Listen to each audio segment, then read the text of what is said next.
supportahan ninyo ang Katolikong Pinay. Ito po si Father Kenneth Alves. Mabuhay po kayo. I love you. Thank you.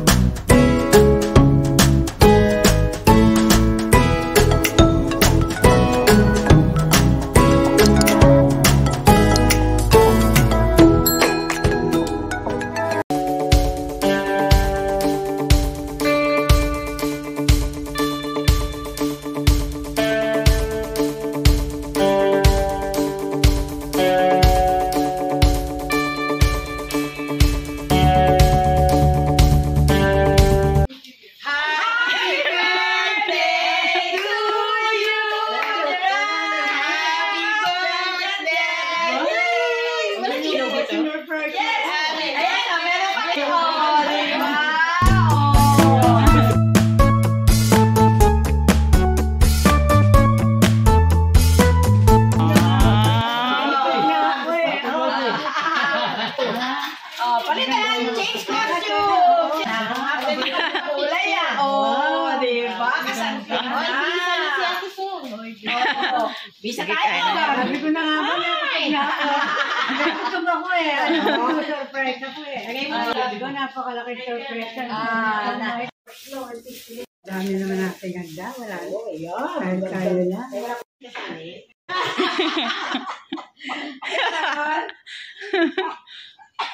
Hi K-Panaligs! Kumusta kayo? Share ko lang na isa sa mga bagay na talagang proud ako is to have my lola and lolo until now. And as you can see, masaya kaming nagsalo-salo at nagkaroon ng birthday surprise para sa kanya.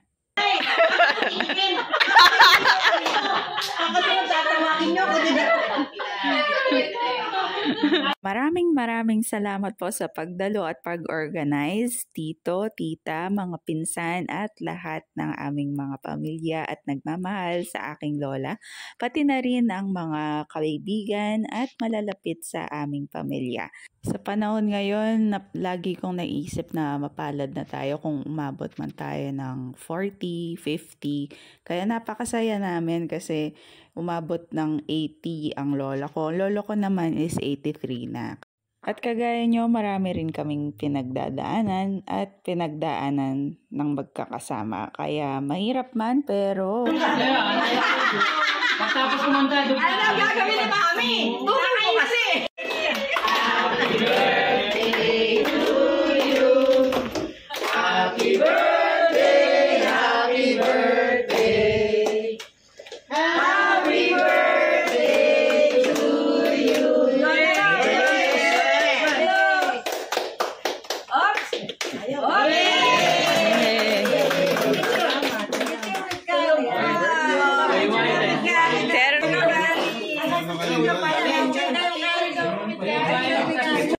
Ang importante ay sama-sama pa rin at nakukuha pa rin naming tumawa ng ganon kalakas ang magkakasama kahit na maraming pagsubok sa buhay. At sa mga nakapanood na ng vlog ko, ayan, kitang-kita nyo naman ang napaka-cute na aming baby si Kylie, naabutan pa niya. At ayan, nakita nyo nga ang food vlog episodes ni Lola.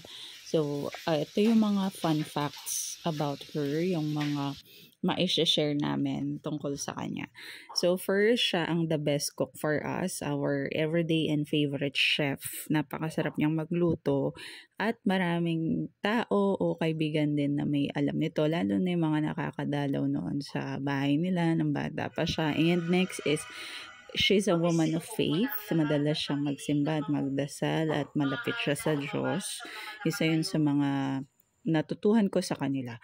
And next is voracious reader siya. She loves to read even when I was young or younger. And she requested books. Then I happened to think of Father Jerry's. So ayan, tignan natin yung mga napakagandang libro ni Father Jerry. Hindi lang sila basta-basta maganda, but kapupulutan talaga ng aral. So first, nagtungo ako sa St. Paul, syempre, as a loyal customer. And ayan, so napili ko yung book ni Father Jerry. Bakit? Kasi first is, ayan, yung Happy Moments. Kasi kompleto siya and napaka-easy niyang basahin. Hindi ko sinasabing tamad ako magbasa, pero it will really save your time kung busy kang person and kailangan mo ng wisdom sa buhay. So, ayan, yung mga happy moments na shinare ni Father Jerry. Shout out din kay Mayo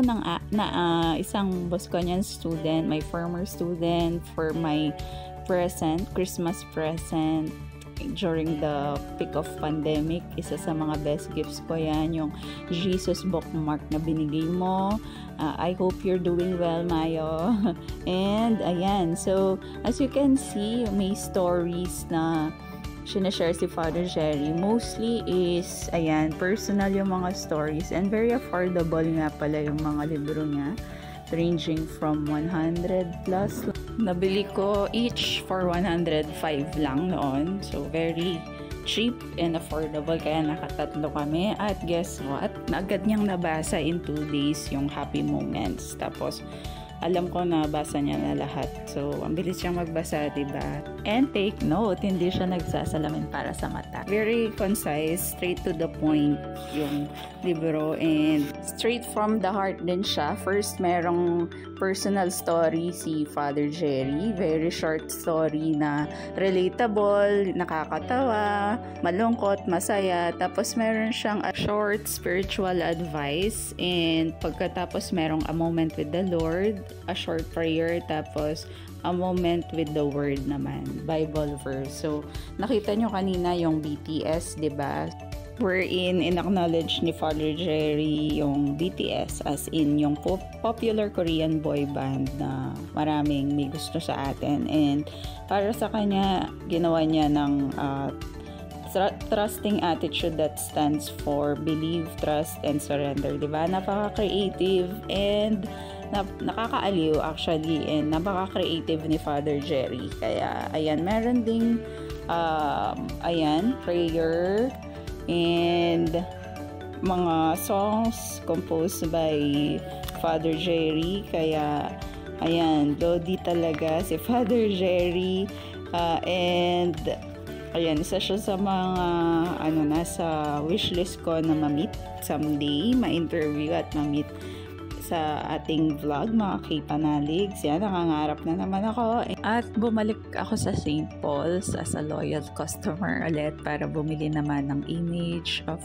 the Holy Family para ibigay as a gift sa isang dear friend namin at ang kanyang family. And another image, my first Mary Help of Christians image, very close Marian image sa akin since former Salesian educator ako at employee. Ayan, so andito siya sa room ni na Lolo and Lola sa kanilang mini altar. Ayan, so yun lang, thank you.